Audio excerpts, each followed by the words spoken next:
বন্ধু আসসালামু আলাইকুম। ওয়ালাইকুম আসসালাম।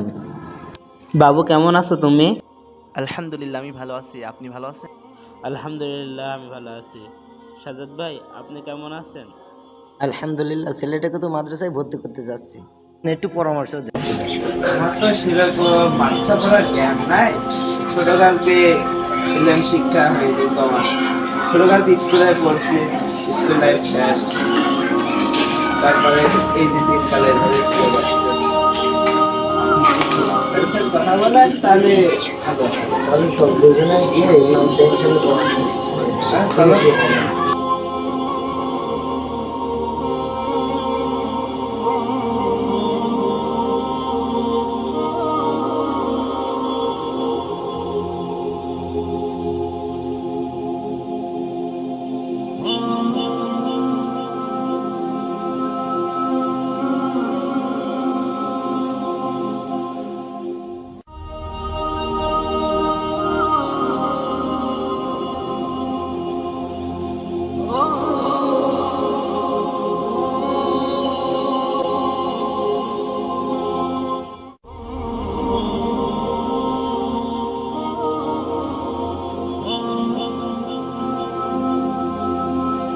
السلام عليكم ورحمة الله.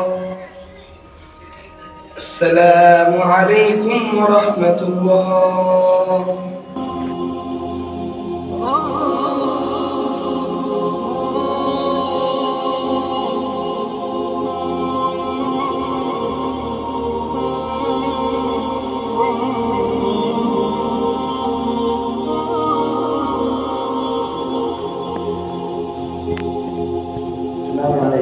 ওয়ালাইকুম আসসালাম। ভাইজান ভালো আছেন? আসসালামু আলাইকুম। ভালো আছেন? আসসালামু আলাইকুম। বাবু তুমি ভালো আছো? ইমাম সাহেব, আমার ছেলেটাকে তো মাদ্রাসায় ভর্তি করতে চাচ্ছি, আপনারা এলাকার আলেমগণ আছেন, আপনারা একটু পরামর্শ দেন। জি জি, খুব তো ভালো চিন্তা ভাবনা করেছেন আপনারা। আলহামদুলিল্লাহ। আমার একজন বন্ধু আছেন, উনি অনেক বড় একটা মাদ্রাসা চালান। ওনার ওখানে অনেক আলহামদুলিল্লাহ অনেক ভালো বসে।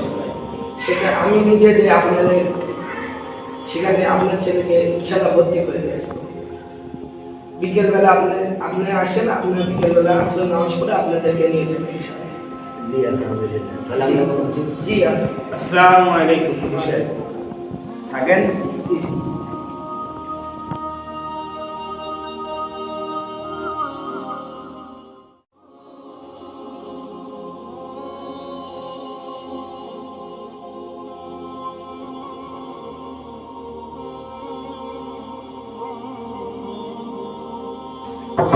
আসসালামু আলাইকুম। হুজুর কি আছে? জি আছে। উস্তাদ জি, জি। আপনার সাথে কে দেখা করতে এসেছে। আচ্ছা, ওনাদেরকে আমার কাছে আসতে বলুন। জি আচ্ছা, আসেন। আসসালামু আলাইকুম। ওয়ালাইকুম আসসালাম ওয়া রাহমাতুল্লাহি ওয়া বারাকাতুহু। হুজুর সাহেব আসেন আসেন, বসেন। কেমন আছেন বন্ধু? আলহামদুলিল্লাহ। আপনি কেমন আছেন? জি আলহামদুলিল্লাহ ভালো আছি। তুমি কেমন আছো বাবু? ভালো আছেন? আপনি কেমন আছেন ভাই? আপনি কেমন আছেন? আলহামদুলিল্লাহ ভালো আছি।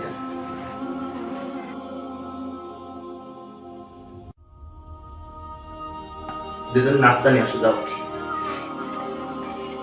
ভাইজান, জি আমাদের মুসল্লি, আমার মসজিদের মুসল্লি এই ভাইয়ের ছেলে, আপনার সাথে তো আমার কথা হয়েছে। জি, জি। এই ভাইয়ের ছেলেকে আপনাদের দারুস সালাম হাফেজিয়া মাদ্রাসাতে ভর্তি করতে ইচ্ছুক উনি, তিনি শিক্ষা দিতে।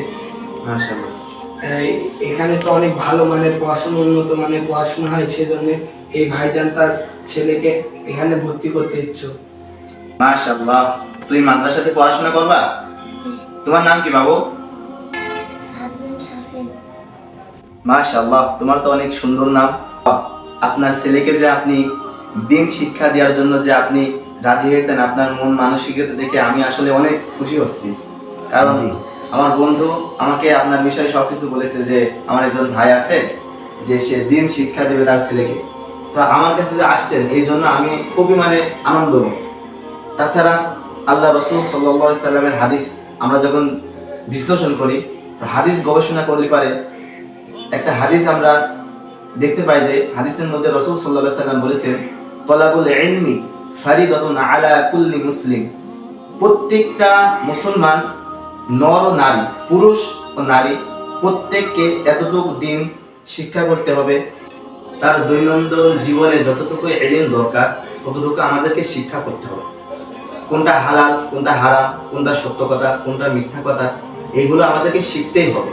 তো আপনার ছেলে ছোট মানুষ আমার কাছে নিয়ে আসছেন, ইনশাআল্লাহ একদিনও ছোট থাকবে না, একদিনও অনেক বড় আলিম হবে। আমরা দোয়া করবো ইনশাআল্লাহ। জি হুজুর, আপনার মাদ্রাসার অনেক নাম ডাক শুনেছি। জি জি। আপনার মাদ্রাসায় নাকি অনেক ভালো পড়াশোনা হয়, তো আপনার মাদ্রাসায় পড়াতে কেমন খরচ হবে? আসলে মাদ্রাসার খরচের বিষয়ে আপনাকে বলে আমি লজ্জিত করবো না, আপনাকে এতটুকু কথা বলতে পারো আপনার সাধ্যের ভিতরে থাকবে ইনশাআল্লাহ। নাইম, আমাদের পাঠাগারের রুম থেকে একটা লাল কায়দা নিয়ে আসো তো বাবুর জন্য।